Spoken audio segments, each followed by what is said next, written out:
Pure Mage has to be the worst class to spec into in this game right now, strictly off the back of how difficult it is to find silver. I go into it a little deeper later on when we look at the equipment I'm using, but suffice it to say for now, if you're trying to build into a specific spell, for both the silver spell blade and the wand, you have to farm far more silver than you need on the highly likely chance you don't get the affix you want. And spoiler alert, I never got the affix I wanted. Matter of fact, I never got anything other than one specific affix on my wand. And for those that don't know, in order to get silver, you can only farm them from the chests that you find washed up on the beach after you get the key from the cook boss we fought back in episode 1.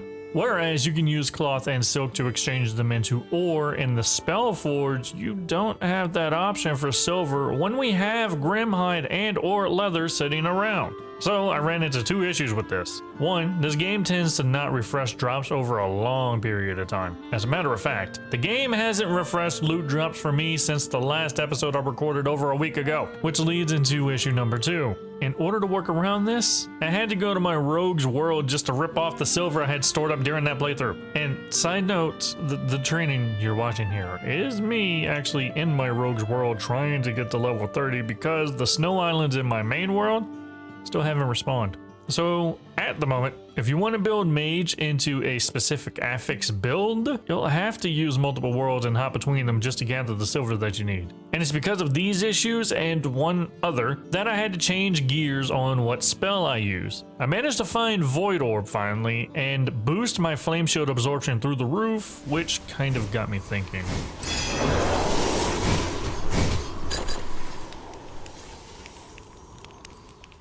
Right, so home sweet home.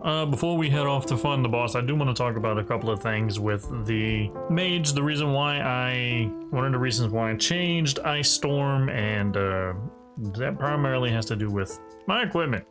One of the things that you'll find that's very common amongst all the armor that I have is the Flame Shield absorption. That's kind of clutch and the only reason why I'm alive, because I got rid of charge because as much as I tried to keep the kite strategy working, there is no kiting in this game, especially when you get to those frost islands. There is no getting away from any enemies in this game, period. So the only thing I can really do is just stand my ground.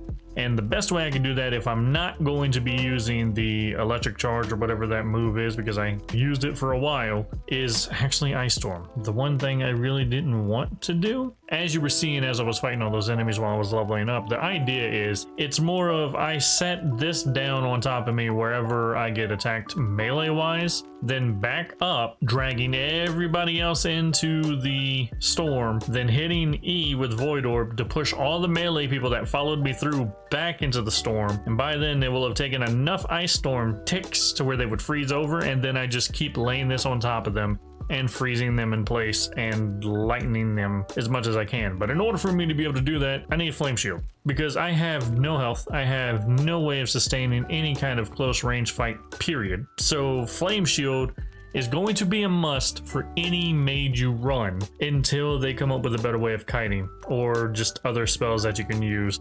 And then of course anything that you can do to slow down a crowd, to slow down DPS, is going to be great. And that's the same thing with Void Orb, because technically Void Orb stops all DPS on you when it comes to melee damage, because it pushes them away. Alright then, with all of that stated and said, I need to go find the raft, because it's actually, I think it's right here, because this is the boss island here. So we're going to finally go take on the boss. And I have to say, I'm looking forward to trying doing a warrior run through, mainly because the last two playthroughs I've just been trying to avoid a crowd, and I can't wait to be able to just run into the middle of a crowd. Oddly enough, with this one, magic damage is still actually bad for me, even with all the stuff I have. If I need Flame Shield and Rum in order to survive magic damage, I don't know how a warrior is going to handle it. I don't know what defense, I don't know what builds up defenses at all in this game yet, or what builds up resistances outside of this. So I assume warrior is probably going to have a high struggle against magic, but we'll find that out in the next run through. But for now it's awkward. Don't destroy my goddamn, go back. As long as you don't destroy the raft, I don't care. Would you stop? I don't need to drag the boss over here, damn it. I need you to die. Would you go away, please? Oh wait, never mind. I need you to come back. Oh, okay. I pulled the boss. Alright. Let's see. The main reason why I didn't want to use this ice stuff is because I didn't know if I could actually freeze the boss. The fact that I have to do this melee. The fact that I have to do this melee as a mage is insane. Well, he's not dying as quickly as he did with the rogue, but I kind of imagined that. Go over there, please.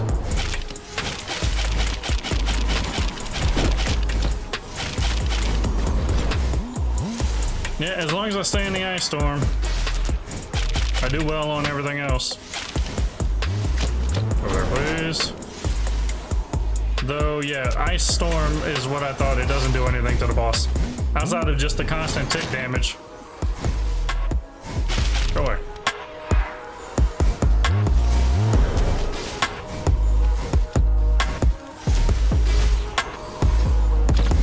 Just let him do his thing. I got a little low there for a second. Oh, wait, just die. There we go. Children behave, go away. I cast that in a bad spot. It's fine. So if I had to give my final opinion on full mage, it needs help. It needs better AoE because right now the most effective is either ice or firestorm, a circle that just stays in place as enemies move out of it. Fireball goes over everyone's head if you're not on the same plane as them, and the most effective glyph for them is audacity, something that requires you doing the exact opposite of what a mage would want and staying away as far as possible from any given crowd. The damage output may be insane, but honestly, because of the silver bottleneck, it's not worth to try and find out. 4 out of 10. No, I'm not really giving a star rating on a game that's not complete, just being dramatic. But with that, next week we start a full warrior run through. I assume that will either be much more fun or much more of a pain. This game leaves me believing there is no middle ground currently. But if you've enjoyed the full magic run through, be sure to leave a like.